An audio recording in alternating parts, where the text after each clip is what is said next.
Howdy folks, Jake from Walkie Farm here. We are at home at Wamagama and I've been busy setting up a new paddock for these cattle here, the heifer mob. And do you think they've noticed? Do you think they've clued on that it's time for a move? We'll get into this new paddock and I'll show you what we're doing and how. Hey gorgeous, she's second cross. She's the biggest out of all of them, and if you follow our channel you know that doesn't mean much to us. I actually think we've got 4 second crosses from that batch and the smallest is the best in my opinion.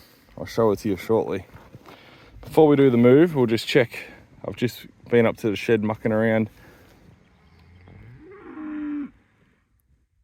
We got a good charge. We're drawing a few amps down there because I've created a short scenario and I'll show you shortly. Get it? Anyway, we will bring the cattle through.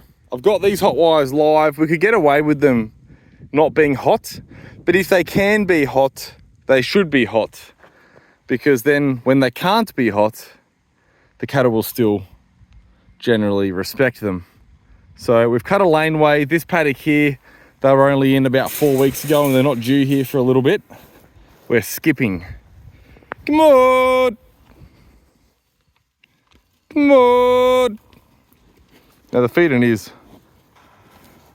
not too bad in this laneway. You can see they're going to want to get straight into it. I'll wait till everyone's in and then I'll close this gate behind them and we'll start putting a bit of pressure on them. Come on. There's another second cross. Nguni over Shorthorn. Off they go. Now we're breaking a few rules with our move here and I hope it all goes well. I'll show you what I mean when we get down the bottom. Come on. If you've been watching, there's Miss Betsy with her beautiful little 3-day-old heifer calf. You're a good mum. Come on. Come on, darling. Hup, hup. Lovely lady. And your calf is so cute. Still got a little bit of afterbirth stuck to her rump. Anyway, that's all the head. Oop. We'll follow them down and I'll show you what rules we're breaking.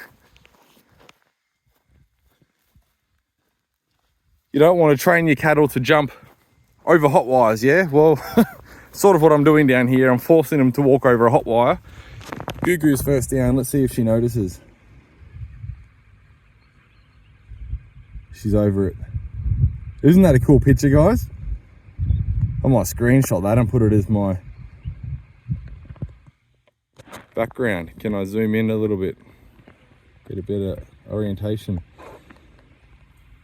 The young calves will slip under hot wires, and if they're short enough to go under to get out, they're also short enough to come under to get back. And that doesn't bother me too much. When you're running bulls and multiple cows and all sorts of animal classes in a mob, I think it's nice if the young ones can get away and do a little bit of grazing. They're not going to impact your grazing plan at all. And they can have a little bit of solitary grazing without getting bullied around. This heifer here, sort of a light brindled coloured one, she's a Jersey Nguni first cross. So mum was a Jersey cow and she's bagging up. She got 6 teats. We didn't breed her. So she's been at one of our leases and obviously the neighbours' bulls got in the paddock and no one's told us because she's due to get joint in about 3 weeks. So I'm keeping a good eye on her. Her teats actually look like they're being suckled. And they well could be. Some of these tiny little weaners that we pulled off their mums because it got so dry. The mums these Jerseys, they're gorgeous when there's good feed in front of them. Look how fat she is. But when there's low quality feed and not much of it, they really can't handle it. It's not how they've been bred. And put them into a mob where they're calving and every calf in the mob will cross suck off all of them. So a Jersey will just let 4 calves come and have a feed. And then those 4 calves will walk to the next cow and have a feed. Great for the calves, not so great for the mums. So we pulled a heap of calves off early and brought them out and carried them over on a bit of hay. And not an ideal situation, but the best we could do it with the circumstances. On that lease block, we didn't have the equipment to feed out hay, didn't have a tractor or anything like that available. I was wrong. Gugu didn't go over the fence and they've stalled. So this could ruin our move. I was hoping we'd be in the new paddock by now. Princess here is a purebred Nguni heifer. She's about 15-month-old. You're gorgeous. Might need to put a bit of acid on the mob, hey? Come on. Up, up. Walk up. Come on. Up. Come, Mickey. Up. Princess, back you get. Up.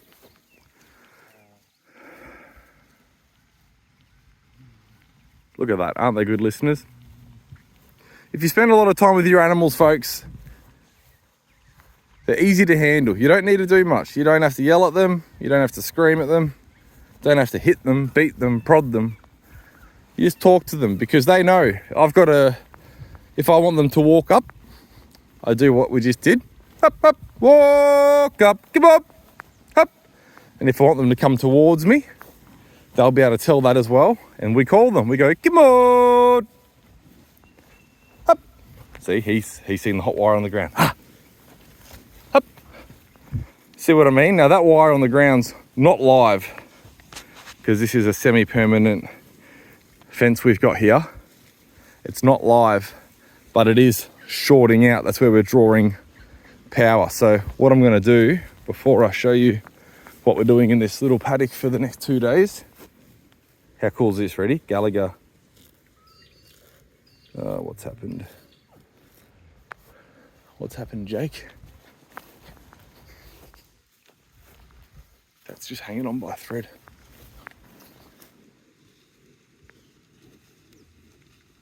Ready? 13 kilovolt sugar, don't touch that. We'll turn that off. I can actually feel that zapping me through the back of the controller. It doesn't always talk nicely through the poly braid, so what we'll do,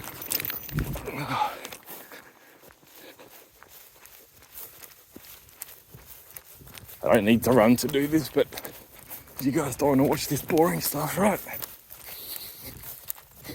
We call this paddock that I'm in right now a graveyard, and this is why. This is a series of wombat burrows that the previous property owner used to dump carcasses in. So when we came here, it was riddled with sheep carcasses and things. Okay, here we go. Okay, we'll turn you off.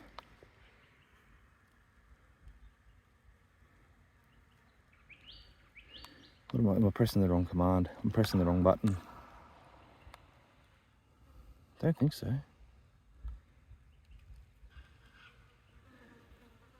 Guys, this is embarrassing. If I edited my videos, I'd cut this out, but if I start editing videos, I'll never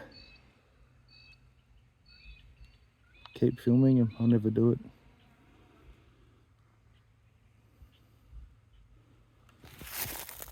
That's the neighbour's place over there. I'm just going to try to distract you while I figure this out. That's a property called Wamargama Station. And my farmhand from back in the day, Michael Huskey, is now living on that property and managing it. And it's ironic, we started looking at this farm that we're on now, and then Michael gave resignation, and just about that time we settled on this property, and we said, where are you moving to? He said, Wamargama Station. I thought, holy smokes, isn't that funny? We're going to be neighbours.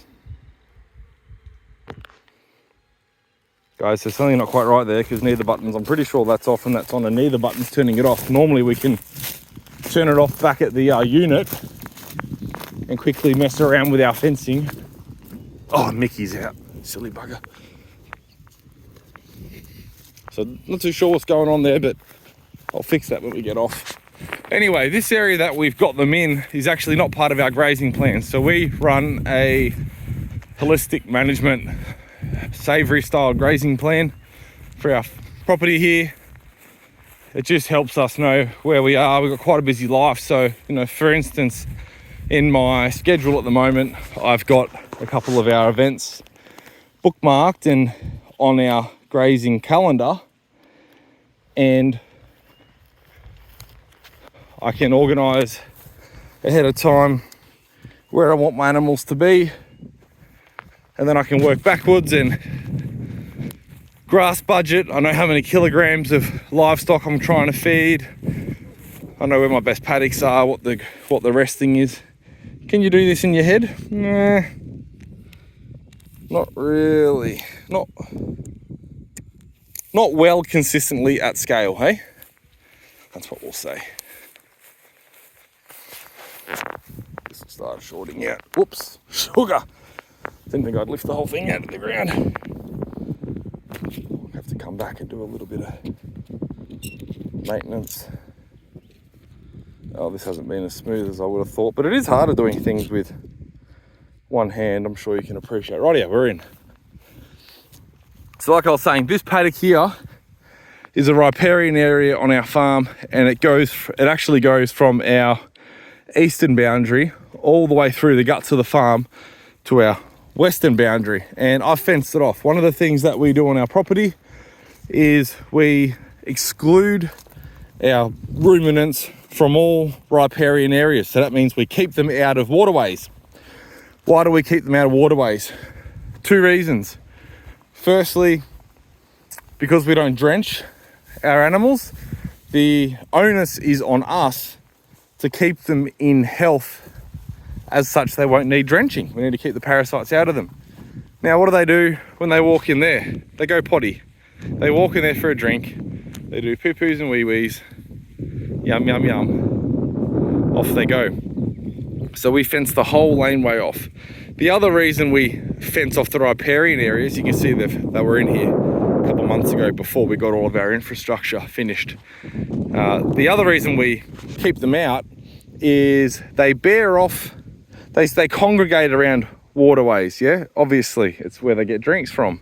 And because the waterways are static and they're deep and they can walk and wallow and have a swim and go potty, they really bear off the sides. And through a hard summer, and this is the central watering point that's static, we'll be growing our last little bits of green pick around this side in that season, and they'll constantly be coming back for it, and they'll bear all this off. See how it's bared off all the way up here?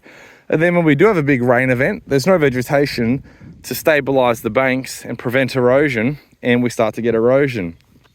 And if you've ever listened to any of my keynotes or been to one of my presentations, you'll hear me talk about the 5 pillars of production. I won't get into it deep now, but the first pillar of production is animal welfare. And what we want to be doing is striving for systems that have a high level of animal welfare. And what that means for us is we want to respect the natural expression of the animal. So with cattle, herbivorous ruminants, what the natural expression is migratory mass herd animals. What that means is you'll have 1 million buffalo or 50,000 bison or whatever it is in a big mob, and they'll arrive at a destination, graze it really heavily with all their friends, trample it down, put all their manure and urine down, and then tomorrow they're gone because they've run out of feed. They have to go, and behind them they've got wolves nipping at the heels trying to get the young and the old and the sick. And so what that does is gives you a really thick, non-selective grazing and heavy impact on the land, and a lot of fertility and disturbance deposited for a very small amount of time, and then they're gone again. And so we're the predators of our herd, and the wolves are under our control. This is our wolf, the electric polybraid, and we're constantly mobbing our cattle up tight and frequently moving them. Now, I didn't measure this. I don't have water running there because as I drove here in my buggy, the hose was obviously falling out the back of my vehicle, so I'll go and get that for them soon. It doesn't matter, they've only just come out of a paddock with water. I didn't measure this paddock, but I'm going to keep them in here 2 days. Now, there's not very much feed in here. You can see the low-lying areas. There's some nice quality luscious. I'm sure if we did a bricks test on that, we'd find it's quite yummy. It's got some sorrel in it, bit of a salad bar for them. They can't access the dam because I've fenced it off, but down here is a lot of low quality. This is bulrush. These are great plants. I just actually picked a heap of these seeds and sprinkled them into my dams to get some more plants on the banks going. But you know, it's a great plant because it's a filter. So when this floods, this holds the ground together. It's a very tough plant. You know, that'll stop a car coming past, and it stops erosion, and it's a big filter. Any junk that's coming through will get dammed up here and stopped, but it's not very palatable. But I'm going to push the cattle in here for a couple of days. I reckon they've only got a day of nice feed, and they've probably got a day of junk feed, and I want to see what these Nguni can do on this rough stuff. Here we've got a new wombat hole. This isn't very old. You can see all this recent excavation. Look at that. Cheeky bugger. Anyway, that's it's like a big worm, isn't it? Talk about the water cycle. You keep running away from me every time I come close. But there's a few plants in this section that I want to push them on. I want to push them on this reed. This bulrush type. That's not a reed. You know what I'm talking about. They do normally eat the sorrel. There's quite a lot in this paddock. There's also wild rose. I don't expect them to nibble this at all, but I wouldn't be surprised if we push them hard in this paddock for a couple of days. And it's not to be mean to them, it's to give the rest of the farm more time to recover. I wouldn't be surprised if the tips of these all go missing. And I'll show you that. You can see there's quite a bit. Anyway, the 5 pillars of production. The first one's animal welfare, which is respecting the natural expression of the animal. So cattle being migratory animals, we're mimicking that on our farm. And the second pillar of production is environmental backbone. And what that means is we want to look after our environment. We want to be great stewards. We want the environment to improve because we're here. What metric do we want it to improve by? All the metrics. More biodiversity, more fertility, better, cleaner air and water, all the metrics. And we really believe that if you follow principle number 1, if you think about it deeply and educate yourself and train yourself and follow it appropriately, that number 2 will happen as a byproduct, because animals are part of a healthy, thriving, functioning ecosystem. Animals are not bad for the environment. Animals are the environment. Feedlots and factory farming are bad for the environment, but that's not the animal's fault. If you open the door, all those animals will go missing. So this is the paddock we're in. So we're going to push them. There's a heap of firewood in here I want to get to. And we'll be thinning the trees out in here just a tiny bit. We're right along our fence line, and we just want to do a little bit of a fire break. I'm not just going to clear everything back. We're just going to thin out a few of the very young and dead trees. And just we have, you know, this area does get a bad fire season. And we're about due for one. The last one was in 2019. So we just want to prepare. So the heavy grazing in here will hopefully expose some of these logs so I can, there's some fox scat, so we can chop that up a little bit easier and also expose a few of the less desirable plants. We're pretty easy going with weeds, guys. Another wombat hole. We don't bother too much about any, coming out and poisoning things, or we don't bother at all about it. It's not what we do. But this wild rose that I showed you, once the cattle have come through this paddock, I will come out and mechanically, once they expose them and graze around them, I will come through and mechanically remove them just with a shovel. I'll just chip them off at the base. And if you're grazing a couple 100 acres, it's quite easy, and you're doing daily moves with your cattle, it's actually very easy to come behind them every day after the move and walk the paddock and take 10 minutes and just chip out anything you don't want. It's relaxing. It makes you feel like you're achieving something. Is this milkweed? Doesn't look like it. Oh, could be. Milk thistle. They'll eat that.